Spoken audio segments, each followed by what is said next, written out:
आइए, सुनिए, देखिए, समझिए सनातन सत्य। जैसी दृष्टि वैसी सृष्टि, दृष्टि विज्ञान। कुदरत, कुदरती रचना एवं कुदरत के कानून से शाश्वत सुख की प्राप्ति। जोधपुर के परम पूज्य महात्मा उपासक प्रोफेसर डॉक्टर सोहन राज तातेड़ के निर्देशन में सनातन सत्य। जैसी दृष्टि वैसी सृष्टि, दृष्टि विज्ञान।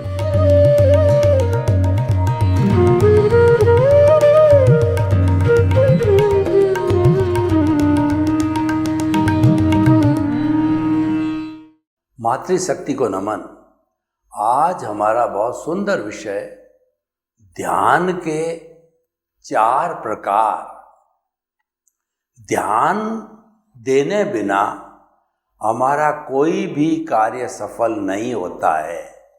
अगर गृहिणी भोजन बना रही है और उसका ध्यान चूल्हे गैस की तरफ नहीं है तो वो अपनी साड़ी जला बैठेगी या रोटी को जला देगा या सब्जी को जला देगी, क्योंकि उसका ध्यान उस तरफ नहीं है। अगर माता का बच्चा छोटा है, साल भर का है, और वो काम के अंदर या मोबाइल देखने में बिजी हो गई तो वो बच्चा कोई न कोई तकलीफ में आ सकता है, गिर सकता है, कोई चीज़ उसके ऊपर गिर सकती है, या जो है उसको कोई न कोई नुकसान हो सकता है, क्योंकि उसका ध्यान बच्चे की तरफ नहीं है। और देखिए, हॉस्पिटल के अंदर कोई भी मरीज के जो है वो मरीज का ऑपरेशन करना है और डॉक्टर का ध्यान बकायदा ऑपरेशन के ऊपर अच्छी तरह से नहीं टिका हुआ है और शिथिलता कर देता है, तो क्या होगा मैं मेरे मुंह से नहीं कह सकता। एक ड्राइवर गाड़ी चला रहा है तो उसका ध्यान ड्राइविंग में नहीं है, वो इधर उधर बगले झांकता है, तो क्या स्थिति हो सकती है? एक्सीडेंट भी हो सकता है। तो कहने का अर्थ यह है कि कोई भी काम को सफल करने के लिए, हमें सुरक्षित रहने के लिए ध्यान का रहना बहुत ज़रूरी है। खुली आँखों का ध्यान हो चाहे बंद आँख का ध्यान हो, दोनों में एकाग्रता रहना ज़रूरी है। इसीलिए कहा गया है कि हमें हमेशा वर्तमान में जीना चाहिए, जिसको भावक क्रिया भी कहा जाता है, और एक समय में एक काम ही करना चाहिए। देखिए, व्यक्ति फुल स्पीड से मोटरसाइकिल चला रहा है और हाथ से दबा करके कान के पास में मोबाइल से भी बात कर रहा है वह, और इधर उधर भी देख रहा है, तो ऐसे व्यक्ति का क्या हालात हो सकता है आप जान सकते हो, मुझे कहने की ज़रूरत नहीं है। और देखिए, एक ड्राइवर फुल स्पीड से ट्रेन चला रहा है और उसका ध्यान सिग्नल पे वगैरह पे नहीं है, आगे पटरी पे नहीं है, तो क्या स्थिति बन सकती है? बहुत भयानक स्थिति हो सकती है। जितनी भयानक स्थितियाँ पैदा होती है वह लापरवाही से, ध्यान न देने से, एट ए टाइम में 2 काम करने से होती है। तो कभी भी एट ए टाइम जो है 2 काम एक साथ नहीं करने चाहिए, एक समय में एक ही काम करना चाहिए, जिसको कि हम भावक क्रिया कहते हैं। खेलने के समय खेलना, पढ़ने के समय पढ़ना, ड्राइविंग के समय में ड्राइविंग का ध्यान रखना, और जो है आप सो रहे हो तो सोते समय सारा ध्यान सोने में रहना चाहिए, और फिल्म इंडस्ट्री वाला फिल्म पर काम कर रहा है तो ध्यान शूटिंग में रहना चाहिए, स्टूडेंट का ध्यान पढ़ाई में रहना चाहिए, राजनेता का ध्यान है जनता से संपर्क में रहना चाहिए, जनता के हित में रहना चाहिए। तो इसको कहते हैं वर्तमान में जीना, भावक क्रिया। और भावक क्रिया को मुक्ति का साधन माना है कि व्यक्ति किसी भी चीज़ में दत्त चित्त होकर के करता है, वर्तमान में जीता है, तो उसके नए कर्मों का बंधन नहीं होता है, और पूर्व कर्म होते हैं वो आत्म प्रदेशों में भुगत लिए जाते हैं। क्योंकि वर्तमान में जीने वाले व्यक्ति के राग द्वेष नहीं होता है। राग द्वेष है एट ए टाइम दो काम करने में राग द्वेष होगा कि ये सही नहीं है, ये गलत है वगैरह है, ऐसा काम होगा। तो भाइयों और बहनों, ध्यान का देना, ध्यान का होना अति आवश्यक है। जीवन में सबसे महत्वपूर्ण है ध्यान रखना, ध्यान लगाना, ध्यान से देखना। अब हम जो हमारे शास्त्रों में 4 तरह के ध्यान बताए गए हैं उसकी चर्चा करेंगे और उसको वर्तमान जगत यानी भौतिक जगत से, जो हमारा व्यवहार जगत से और निश्चय जगत से, दोनों में जोड़ करके उसके फायदे और नुकसान बताएंगे। 4 तरह के ध्यान होते हैं, आर्त ध्यान, रौद्र ध्यान, धर्म ध्यान और शुक्ल ध्यान। 2 ध्यान होते हैं, आर्त ध्यान, रुद्र ध्यान है। ये नुकसान वाले ध्यान है, ये दुखी करने वाले ध्यान है, ये आत्मा को भारी करने वाले ध्यान है, ये व्यवहार जगत को खराब बनाने वाले ध्यान है। आर्त ध्यान, आर्त ध्यान का अर्थ होता है कि कोई व्यक्ति, अप्रिय व्यक्ति हमारे संपर्क में आ गया तो उस पर ये ध्यान केंद्रित करना, ये कितना जल्दी यहाँ से जाए और मेरा पिंड छूटे, यानी अप्रिय को हटाने का और प्रिय को लाने का ध्यान करना, ये आर्त ध्यान कहलाता है। और दूसरा, एक ही विषय पे बार बार सोचना, उसने मुझे धोखा दिया, उसने मुझे धोखा दिया, उसने मुझे धोखा दिया, मेरे घाटा लग गया, घाटा लग गया, घाटा लग गया, और मेरे जो है वो बच्चे के तकलीफ हो गई, तकलीफ हो गई। एक ही विषय पर निरंतर सोचते रहना, ये आर्त ध्यान है। और दूसरा जो है, प्रिय की इच्छा रखना, अप्रिय को छोड़ने की इच्छा रखना, ये भी आर्त ध्यान है। तो आर्त ध्यान के जो हमारे बाहरी जगत में क्या नुकसान है कि जब हम एक ही चीज़ की रट लगा के बैठे रहते हैं तो हमारा मन और चित्त है वो खिन्न हो जाता है, हमको काम में इंटरेस्ट नहीं आता है। चाहे हमारा कमाई का काम है, प्रोफेशन का काम है, वह प्रभावित हो जाता है। जिस एफिशिएंसी से हम नॉर्मल रूप में काम करते थे, वो आर्त ध्यान आने के बाद में नॉर्मेल्सी समाप्त हो जाती है। ये सबसे बड़ा नुकसान है। और दूसरा क्या है, ये खिन्नता पैदा करता है, दुख पैदा करता है। और भीतरी जगत की बात करें तो आर्त ध्यान से कर्मों का बंधन होता है, यानी हमारा कार्बन शरीर जिसको हम घटाने की बात कर रहे थे वो तो बढ़ने लग गया।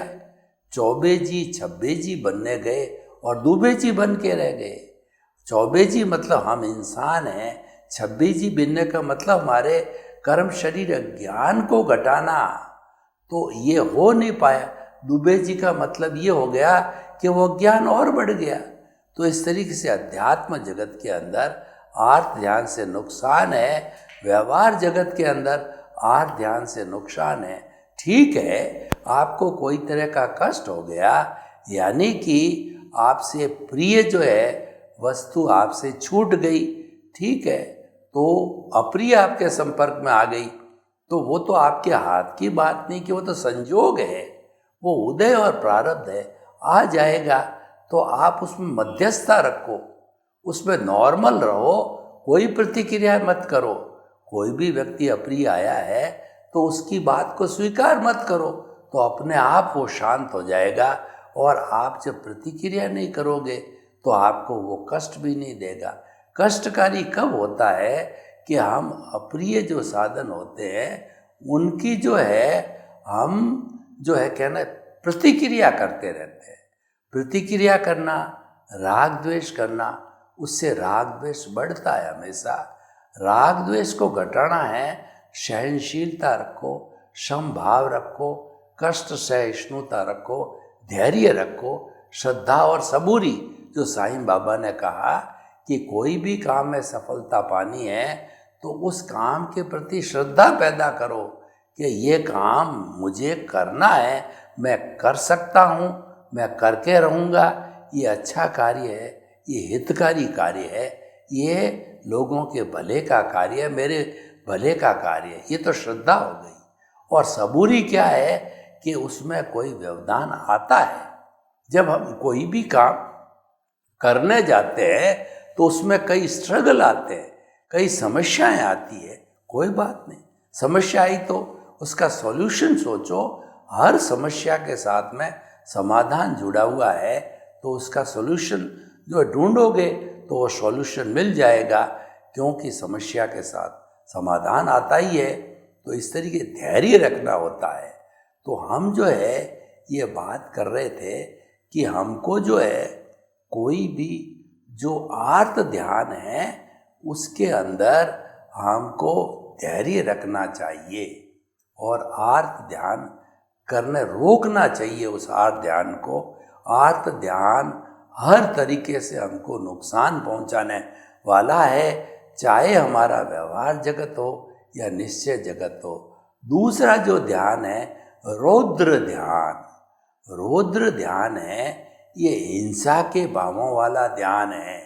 पंचेंद्रिय वध करना जो है, मनुष्य है उसको मार देना, मर्डर कर देना, और जो है महापरिग्रह कि आपको आवश्यकता तो एक मकान की है, आपने 10-10 मकान इकट्ठे कर लिए। और महाआरंभ, आपको जो है अपना जीवन चलाने के लिए थोड़े से पैसे की आवश्यकता है, आपने बड़ी बड़ी फैक्ट्रियां जो है लोभ के वशीभूत होकर के खड़ी कर दी। तो इसका अर्थ ये हुआ कि आप जो है रौद्र ध्यान के अंदर चले गए। रौद्र ध्यान हिंसा, महाआरंभ, महासमारंभ से जुड़ा हुआ है और ये हमको बहुत ज़्यादा तकलीफ देने वाला होता है। ये बहुत बड़ा कर्मों का बंधन करने वाला होता है और ये हमको 7वीं नारकी तक ले जा सकता है। नारकी के जो कर्म बंधन के है वो पंचेंद्रिय वध, महाआरंभ, महासमारंभ के कारणों से होता है। तो हमको कितना भयंकर नुकसान दे सकता है। कैसी? क्योंकि मनुष्य एक ऐसा प्राणी है जो चारों गति के अंदर जन्म ले सकता है, चारों गति का कर्म बंधन कर सकता है। वह 7वीं नारकी में कर्म बंधन कर सकता है और धर्म ध्यान और शुक्ल ध्यान के रास्ते पर जाए तो वह 26 देवलोक में कोई देवलोक भी प्राप्त कर सकता है और जो है वो मुक्ति को भी प्राप्त कर सकता है श्रेष्ठ ने आने वाले जन्मों में। क्यों? अभी तो यहाँ पर मुक्ति बंद है, तो वह शाश्वत सुख को भी प्राप्त कर सकता है। तो भाई और बहनों, हम आपको बता रहे हैं कि ये रौद्र ध्यान है, हमको भविष्य की दृष्टि से, वर्तमान की दृष्टि से भी ये खराब है। क्योंकि वर्तमान की दृष्टि से अगर आपने किसी मनुष्य का मर्डर कर दिया तो ये रौद्र ध्यान हुआ। तो मर्डर करने से आपको पुलिस पकड़ के ले जाएगी, हिरासत में डाल देगी, कोर्ट केस चलेगा, आपकी फांसी भी हो सकती है और आपको उम्र कैद भी हो सकती है। तो आपने क्या हासिल किया? जीवन में दुख को हासिल किया, सुख थोड़ा ही मिला आपको। तो इसीलिए ये आर्त ध्यान, रौद्र ध्यान दोनों पापोदय से होता है। हम ये नहीं कहते हैं कि व्यक्ति करता ही है, ये तो उदय और प्रारब्ध के अधीन है, ये हो जाता है। लेकिन होने के बाद जो हमारा रियल पुरुषार्थ ये कहता है कि उसको जो है वो आप धर्म ध्यान और शुक्ल ध्यान में बदल दो। जब कभी आपके कठिनाई की घड़ी आ जावे, तकलीफ की घड़ी आ जावे, आपसे आर्त ध्यान, रौद्र ध्यान हो जावे, तो आप अपना समय है वो धर्म ध्यान में लगाओ, ईश्वर प्रणिधान करो, भक्ति करो और भीतर जो है अपने इष्ट देव से प्रार्थना करो कि प्रभु, मैं दुख की स्थिति में आ गया हूँ, आपका भक्त हूँ, मेरा ये दुख जल्दी से जल्दी दूर करो ताकि मैं सामान्य रूप से अपना जीवन यापन कर सकूं। और जो है आपका अगर ये ध्यान धर्म ध्यान की शरण में चले जाते हो तो सारे कष्ट दूर हो जाते हैं। क्योंकि दम्भो मंगल मुक्तिटंग, अहिंसा संयमो तवो, धर्म सबसे बड़ा उत्कृष्ट मंगल है, इस दुनिया में सबका हित करने वाला मंगल है, वो धर्म है। और कौन सा धर्म? अहिंसा संयमो तवो, ऐसा धर्म जो कि अहिंसा से प्रेरित हो। अहिंसा सब भूय खेमं करी, अहिंसा समस्त प्राणियों का भला करने वाली। अहिंसा माँ है, सारे धार्मिक ग्रंथ अहिंसा माँ की कोख से निकले हैं। अगर किसी धर्म में से अहिंसा को निकाल दो तो वो अधर्म बन जाता है। और अहिंसा का जो है हमें पालन करने से सुख की अनुभूति होती है, हमको मुक्ति मिलती है। 5 महाव्रतों में सबसे बड़ा महाव्रत है वो अहिंसा है। साधु जो है उसको पालन करता है सूक्ष्म रूप से, और उसको पालन करना भी चाहिए, क्योंकि साधु के हिंसा करनी नहीं, करवानी नहीं, अनुमोदनी नहीं, मन से नहीं, वचन से नहीं, काया से नहीं, वो संपूर्ण हिंसा के त्याग होते हैं। इसीलिए जो वो मानव होता है वो महाव्रती होता है, और वह मुक्ति की राह जाता है, वो सुख की राह पकड़ता है। तो धर्म ध्यान हमारा हर तरीके से भला करने वाला होता है। जो व्यक्ति धर्म दान को प्राप्त कर लेता है वो सुख की नींव लगा देता है, शाश्वत सुख की नींव लगा देता है। क्योंकि जो धर्म ध्यान का मुख्य उद्देश्य है आत्मशुद्धि साधनम धर्म, ऐसा साधन जिससे आत्मा की शुद्धि होती है उसको धर्म कहते हैं। यानी जब हम धर्म को अपनाते हैं तो हमारा भीतर जो कषाय है वो कषाय घटने लग जाता है, कर्म शरीर घटता है, उसका घनत्व घटता है, उसका वॉल्यूम घटता है, तो वो हमारे जो है पॉजिटिविटी बढ़ती है, और जितनी जितनी पॉजिटिविटी बढ़ेगी उतनी उतनी प्योरिटी बनेगी, और व्यक्ति जो है वह सुखी महसूस करने लग जाता है। आत्मा की दृष्टि से देखिए, धर्म ध्यान से व्यक्ति इस जगत में प्रसन्नता को प्राप्त होता है, और जो है दूसरा आध्यात्मिक जगत के अंदर आत्मा पवित्र होती है तो उसमें भी सुख है। आत्मा की पवित्रता का अर्थ हो गया कि हम स्नेह स्नेह मुक्ति की ओर आगे बढ़ रहे हैं, हमारा पथ सही है, ये हमारा राइट विजन है, और हम राइट विजन पे चल रहे हैं, इसीलिए वो संतुष्टि की बात भी होती है। तो इसलिए भाई और बहनों, ये धर्म ध्यान की बात है। धर्म ध्यान को प्राप्त करने के लिए व्यक्ति जो है महाव्रत का जीवन जीता है, अनुव्रत का भी जीवन जीता है। जो गृहस्थी है वह भी मुक्ति को प्राप्त हो सकता है, वह भी शाश्वत सुख को प्राप्त होता है कि वो अनुव्रतों का गंभीरता से पालन करे। वो महाव्रत पालन नहीं कर सकता तो अनुव्रत का जो है उनको जो है वो उसमें कुछ रिलैक्सेशन दी गई है, छूट दी गई है कि स्थूल जो है हिंसा आप अलाउड है। और हिंसा 3 तरह की होती है। एक हिंसा होती है आरंभजा हिंसा, यानी जो घर गृहस्थी के लिए कमाई के साधन करना, खेती बाड़ी और जो व्यापार है, नौकरी है, और कोई भी कार्य हम आरंभ का करेंगे तो हमारे कर्मों का बंधन होता ही है, हिंसा होती है। लेकिन वो हिंसा एक गृहस्थी के लिए अनिवार्य होती है, तो उससे ज़्यादा कर्मों का बंधन नहीं होती, वो आरंभजा हिंसा होती है। और एक विरोधजा हिंसा होती है कि हमारे पे किसी ने हमला कर दिया, लाठी मार दी, तो हमको भी प्रतिकार करना पड़ेगा। किसी देश ने, राज्य ने या किसी आतंकवादी ने हमला किया तो प्रतिरक्षा में हमें उसका जवाब देना पड़ेगा। तो ये विरोधजा हिंसा भी अनुवृत्ति को अलाउड है। लेकिन तीसरी हिंसा है संकल्प जा, यानी मच्छर उड़ रहा है, आपने दोनों हाथों में उसको पकड़ के पीट दिया। चींटी कीड़ा मकोड़ा चल रहा है, आपने पैर का धमाका मार करके उसको मार दिया। कीड़ी नगरा है, उसके ऊपर आपने जो है वह आग लगा दी, पानी डाल दिया, कीड़ी नगरा मर गया, नुकसान हो गया। तो ऐसे कार्य जो है वो आप संकल्प पूर्व करते हैं, ये संकल्प जा हिंसा है। यह बिल्कुल अनुवृत्ति को अलाउड नहीं है। महाव्रती का तो प्रश्न ही नहीं, महावृत्ति तो 100% अहिंसक होता है, कोई रिलैक्सेशन नहीं होता है। लेकिन गृहस्थी बीज को संकल्प जा हिंसा की बिल्कुल इजाज़त नहीं है। तो भाई और बहनों, ये अहिंसा की बात में आई।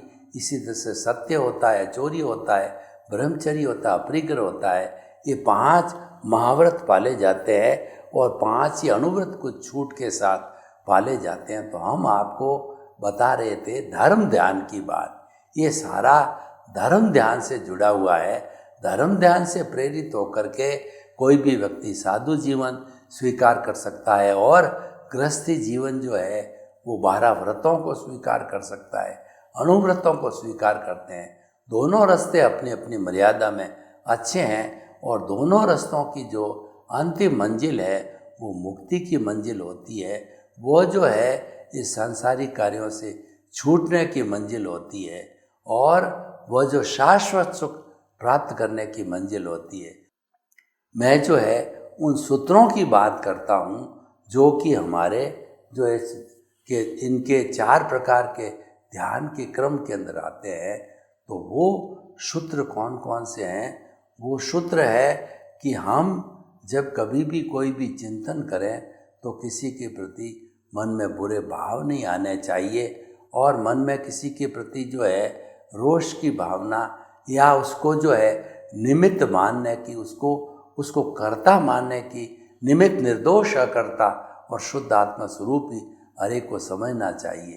तो जो आज का हमारा विषय ये है कि जो है हम 4 प्रकार के ध्यान, जो शुक्ल ध्यान है वो हमारा अंतिम ध्यान है, वो समाधि का ध्यान है।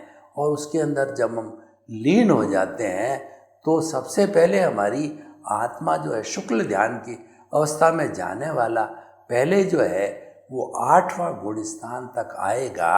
8वें गुणस्थान का अर्थ ये हुआ कि वो जो है क्षपक श्रेणी ले जाता आता है, उपसम श्रेणी को छोड़ देता है। उपसम श्रेणी वाला 11वें गुणस्थान में जाता है और वहाँ पर जो है आपको हम सांप और सीढ़ी का खेल की बात बताते हैं कि इतनी उच्च अवस्था में भी पहुँच करके उसको सांप काट जाता है।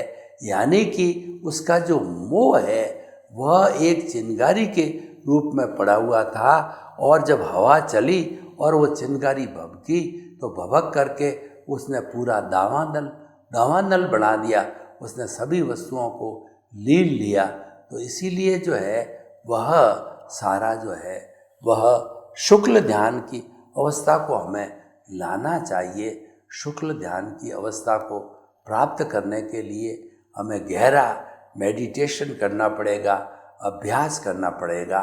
और देखिए, जहाँ तक हम इन चारों ध्यान में 2 धर्म ध्यान को करने की बात सोचते हैं तो हमेशा ध्यान रखें कि जब ध्यान किया जाता है तो उसके अंदर जो है साथ साथ में हमको निमित्त की भी आवश्यकता होती है। तो जिस स्थान के ऊपर ध्यान किया जाता है वो ध्यान हमें बहुत एकाग्रता पूर्वक करना चाहिए। एकाग्रता पूर्वक जब हम ध्यान करेंगे तो हमें धीरे धीरे जैसा जिस रूप का हमने ध्यान किया है, शुक्ल ध्यान है या जो हमारा जो है तीसरा ध्यान है, तो दोनों में जैसा जैसे स्थिति है, जैसा जैसा हमारे कर्म का बंधन हुआ है, उसी रूप में जो है कर्म जो है हमें फल देगा और हम वैसा करने लग जाएंगे। तो भाइयों और बहनों, हम आपको बताना चाहते हैं कि जो ध्यान के जो 4 प्रकार है वो प्रकार हमारे इस जगत को भी प्रभावित करते हैं और जो हमारा निश्चय जगत है उसको भी प्रभावित करते हैं। तो ये जो है ये धर्म ध्यान और शुक्ल ध्यान हमारे जीवन के अभिन्न अंग बन जाने चाहिए, जिससे कर्मों का ज़्यादा से ज़्यादा खपत हो। और दूसरा, उनकी एप्लीकेशन को जो है मैं अगर लोगों तक पहुंचाना चाहता हूं तो हमारा धर्म ध्यान है वह हर एक एक्सेप्ट करेगा और वो धर्म ध्यान हमारा शाश्वत सुख को लीजिए। तो शाश्वत सुख है वो कुदरत की बात करता है, कुदरत से स्तर कुदरत के कानून की बात करता है।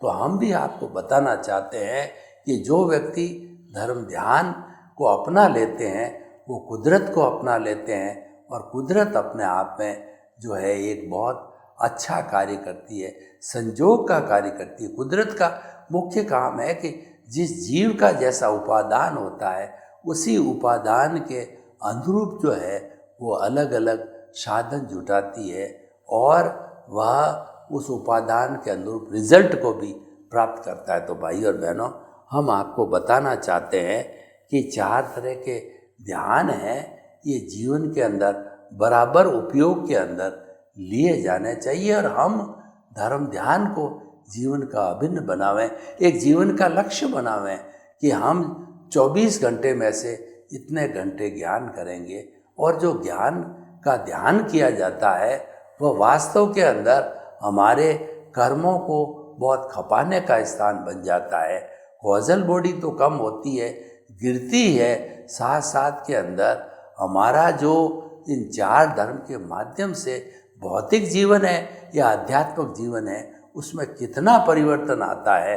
तो इसीलिए हम इन चारों तरफ से ध्यान में से धर्म ध्यान और शुक्ल ध्यान को जीवन का अंग बनावें। सर्वे भवन्तु सुखिनः, सर्वे सन्तु निरामया। लोक के सब जीवों को सुख मिले, शांति मिले, आनंद मिले, प्रेम मिले, सौहार्द मिले और सभी भाईचारा के साथ जीवन यापन करते हुए स्वर्ग को धरती पर उतार लाएं। आप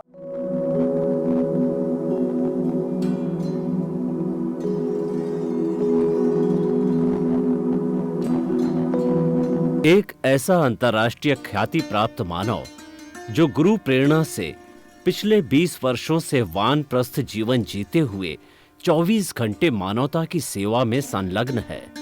एक ऐसा मानव जो अभी राष्ट्रीय, अंतर्राष्ट्रीय टीवी चैनलों पर 7,500 एपिसोड के माध्यम से सनातन सत्य, आत्मविज्ञान एवं पुनरुत्थान व्यवहार एवं निश्चय जगत के जीवनोपयोगी विषयों पर हृदय स्पर्शी प्रवचन कर चुका है। उस मानव का नाम है महात्मा उपासक प्रोफेसर डॉक्टर सोहन राज तातेड़। प्रोफेसर तातेड़ द्वारा योग, दर्शन, शिक्षा विषयों पर रचित पीएचडी स्तर के 250 शोध ग्रंथ भारत के 100 प्रतिष्ठित विश्वविद्यालयों में शोधार्थी पढ़ रहे हैं तथा वे सभी शोध ग्रंथ वहां की सेंट्रल लाइब्रेरियों में उपलब्ध हैं। महात्मा सोहन राज ने अभी तक हजारों स्कूलों, कॉलेजों, विश्वविद्यालयों एवं संस्थाओं में सेमिनार, वर्कशॉप, कैंप लगाकर लाखों विद्यार्थियों को योग, दर्शन, शिक्षा का प्रशिक्षण देकर उन्हें सुसंस्कारित किया। डॉक्टर तातेड़ ने भारतीय संस्कृति उत्थान के 4000 से अधिक समसामयिक विषयों पर आर्टिकल लिखकर ऑनलाइन जर्नल, पत्रिकाओं, वेबसाइट्स पर प्रकाशित किया, जिसका उपयोग लाखों पाठक कर रहे हैं। उपासक तातेड़ के 5000 से अधिक आज का सुविचार, आज का शुभ संदेश, आज का मंगल भावना योग आदि चिंतन websites, Twitter, blogger, Facebook, YouTube माध्यमों से लाखों लोग अपना जीवन निर्माण कर रहे हैं। मानवता के मसीहा ऐसे महामानव महात्मा सोहन राज तातेड़ के प्रोफाइल को अभी तक विश्व के 20 लाख दर्शक यूट्यूब पर, 12 लाख गूगल पर एवं लाखों दर्शक फेसबुक, ब्लॉगर, ट्विटर और इंस्टाग्राम पर देख चुके हैं।